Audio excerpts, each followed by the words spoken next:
مبر یعنی تعبیر بتانے والے میں مندرجہ ذیل آداب و شرائط کا پایا جانا ضروری ہے۔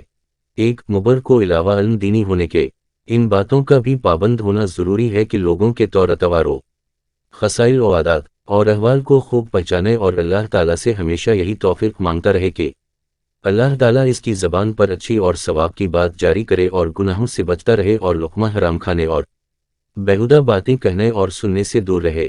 2. وہ خواب کو نہایت ہوشیاری اور خاص توجہ سے سنے اور خواب پوچھنے والے کے دین، مذہب اور خیالات سے واقفیت حاصل کر لے تاکہ اس کو یہ معلوم ہو جائے کہ سائل کیا کہہ رہا ہے، سچ یا جھوٹ۔ 3. اگر سائل مبر یعنی تعبیر بتانے والے کا دشمن ہو تو محض دشمنی کی وجہ سے اس کے برخلاف تعبیر نہ دے۔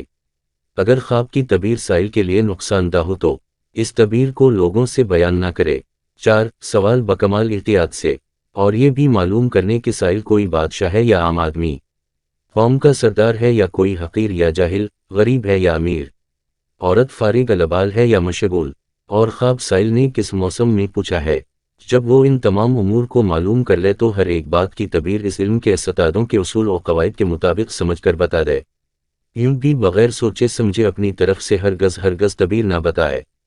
5. اگر تمام خواب بے جوڑ اور مختلف ہو اور اس کا کوئی مضمون باہم ایک دوسرے سے ملتا نہ ہو تو ایسے کی خواب کو پریشان خواب سمجھے اور اس کی تعبیر نہ کرے۔ 6. مبر قبرستان میں خواب کی تعبیر نہ کرے اور خواب دن کے وقت دیکھا ہے یا رات کے وقت یہ نگاہ رکھے کہ سائل سوال کے وقت کیا حرکت کرتا ہے اور خواب کو کس طریقہ پر بیان کرتا ہے۔ حضرت جابر مغربی فرماتے ہیں کہ مبر کو تعبیر خواب میں ایسا تجربہ کار ہونا چاہیے جیسے طبیب بیماروں کے علاج میں تجربہ کار ہوتا ہے۔